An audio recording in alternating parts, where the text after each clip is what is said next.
Boa noite, queridos irmãos. Sejam bem-vindos a mais um Momento Perguntas e Respostas segundo o Espiritismo. Eu sou a Aline Souza e vou responder as perguntas de hoje.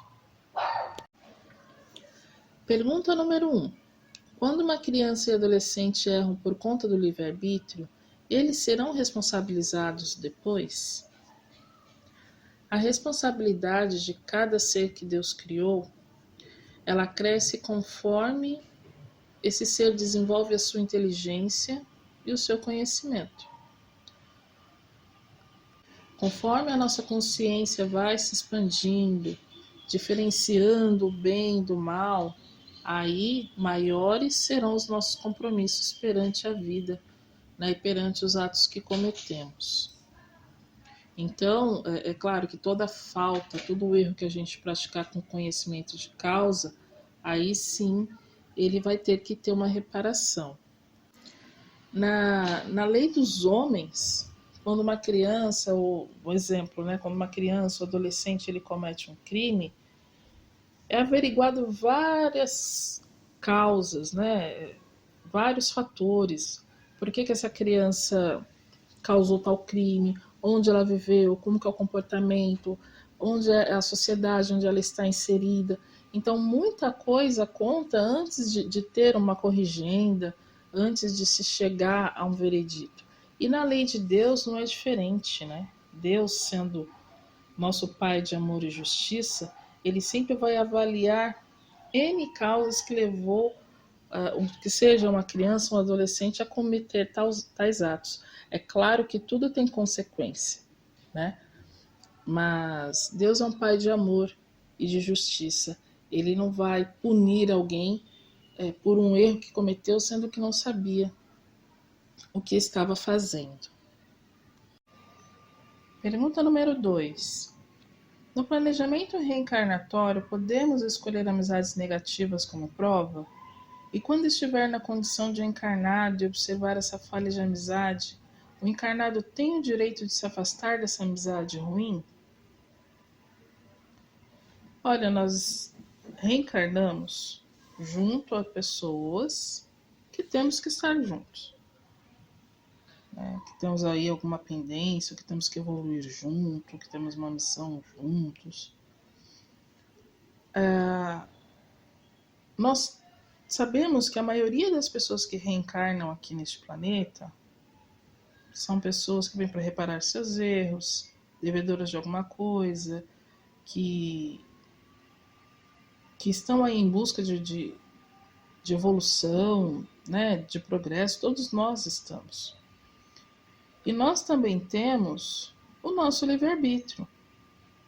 Mesmo que estamos inseridos numa família, num círculo de amizade, ao qual não estamos nos sentindo bem, ao qual às vezes a gente já não consegue mais ter uma sintonia, a gente decide se afastar, ok, porque nós temos o livre-arbítrio, nós temos esse poder de decisão.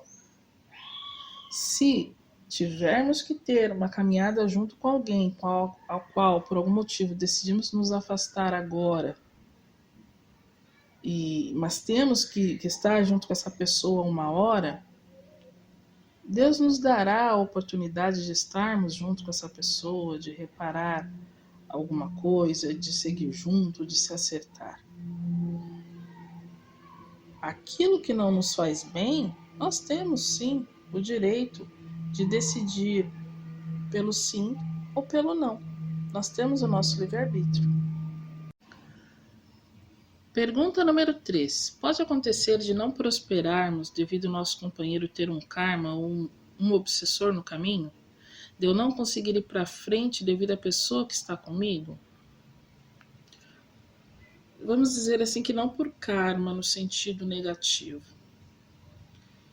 Porque cada ação nossa, ela vai ter uma reação, né? Que é o que a gente fala de lei de causa e efeito. Mas nós devemos pensar também que nem tudo o que acontece com a gente é fruto do cumprimento da lei de causa e efeito, ou do karma, como geralmente muitas pessoas pensam. Às vezes, estar passando por certas dificuldades, pois certas situações é a escolha do próprio espírito antes de reencarnar. Para aprender alguma coisa, para reparar, mas é bom deixar claro que a responsabilidade das faltas ela é algo muito pessoal. Ninguém sofre por conta dos erros do outro, por erros alheios, a não ser que uma pessoa que deu origem, que fez com que o outro errasse, que provocou o erro. E aí essas duas estão envolvidas nessa mesma situação.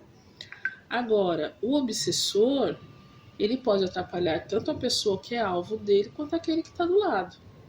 Se às vezes o do lado vai sofrer e vai fazer sofrer aquela pessoa que é alvo dele, ele pode também estar influenciando outros. Mas só vai influenciar se a pessoa der abertura para essa influência. Em todo caso, muita oração e confiança em Deus. Que Deus sabe o tempo certo para cada um de nós para acontecer as coisas que a gente às vezes quer na nossa vida. Pergunta número 4. Como Chico Xavier está no plano espiritual? Algum médium confiável já teve contato com ele? Ele irá reencarnar? Não se tem notícia ainda de Chico Xavier no plano espiritual, mas sabemos que quando ele puder se comunicar, ou for autorizado, assim fará. Ele deixou um código que apenas poucas pessoas sabem, que é para veracidade se a mensagem for dele. Com certeza, pelo que ele nos mostrou na sua passagem aqui na Terra, ele deve estar trabalhando muito no plano espiritual e, quando for permitido, com certeza ele trará uma mensagem para nós. Pergunta número 5. Uma pessoa com esquizofrenia que tira a sua vida, como fica no mundo espiritual? O suicídio ele sempre vai ser muito grave e muito triste. E a situação espiritual da pessoa vai depender muito, mesmo ela estando enferma, se ela tinha conhecimento do quão grave seria o ato dela ou não. Como eu disse lá na resposta número 1, que a responsabilidade de cada um de nós ela é dada conforme a nossa inteligência, conforme o nosso conhecimento. Pode ser que um enfermo de esquizofrenia cometeu tal ato, mas ele não tinha noção do que ele estava fazendo. Vai ter alguma consequência? Vai. Mas Deus sempre vai ver no coração e vai analisar todos os fatos. E aí a carga pode até ser amenizada de acordo com essas circunstâncias. Se a pessoa tinha real noção do que estava fazendo ou não. Pode ser por processos obsessivos? Pode. E às vezes a pessoa, tanto o obsessor quanto o obsidiado, podem passar por situações difíceis. Mas cada caso é um caso.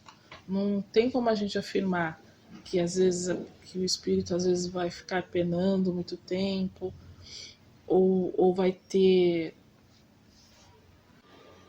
ou vai direto para uma colônia de socorro. Cada caso é um caso e tudo é analisado. O que nós devemos fazer, independente, é sempre orar. Orar muito, pedir a Maria de Nazaré com a sua equipe que resgate a pessoa, que esteja com ela, que a envolva em muito amor, para que ela possa ter consciência dos seus atos, se arrepender e progredir. Orar sempre, sempre ajuda muito a todos os irmãos de dificuldade. Pergunta número 6. Como ficam os espíritos das pessoas que creem em crenças divergentes da realidade do mundo espiritual ao desencarnarem? Por exemplo, um católico, um ateu. Como eles se adaptam ao chegar lá e descobrirem que a vida pós-morte é diferente do que pensaram? Meus irmãos, a espiritualidade maior, ela respeita a crença de cada um. Então, tudo ao seu tempo.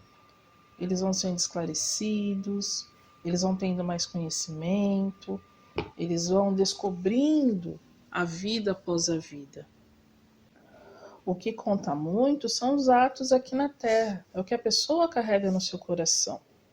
Às vezes ela pode ter sido uma pessoa muito religiosa, mas no fundo, no coração dela, ela não era uma pessoa que fazia bondade, né, que carregava o amor consigo.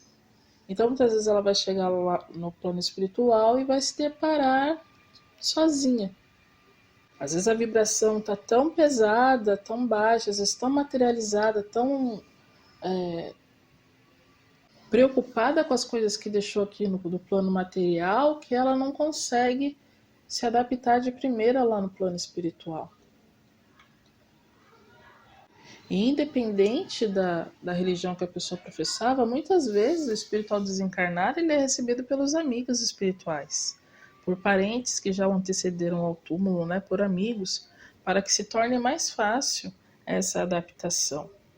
Para aqueles que não se encontram, que não acreditavam que existia uma vida após a vida e estão em sofrimento, em desespero, Deus é tão misericordioso que nós vemos que eles são levados muitas vezes nas reuniões mediúnicas e lá eles são esclarecidos, lá eles começam a entender e de lá eles seguem. E olha que vemos nas reuniões mediúnicas pessoas de várias espíritos que professavam várias religiões aqui na Terra, até mesmo espíritas. Então é onde a gente tem aquela frase que ao que muito foi dado, muito será pedido. Aquele que mais conhece é aquele que precisa se empenhar para fazer as coisas certas, aplicar o seu conhecimento na sua evolução, no seu progresso, para que não venha a sofrer depois. Pergunta número 7. Pode um espírito estar em sua evolução, mesmo participando de outra denominação religiosa que não reconheça a doutrina? Sim. Todos nós reencarnamos com foco em evolução, com foco em progredir, em aprender mais, em se tornar melhor, independente da religião. E uma hora veremos que a verdadeira religião, ela chama-se amor, que é o que Cristo veio nos ensinar. Pergunta número 8. Por que existem espíritas dizendo que a obra de Kardec está desatualizada? Será vaidade? Os espíritas que falam isso são aqueles que não estudam profundamente toda a obra de Kardec. Tudo que Kardec nos trouxe, codificou, que foi nos trazido pelo Espírito de Verdade, com todo um grupo de espíritos, é obra para estudarmos a vida inteira e às vezes não ainda conseguimos assimilar.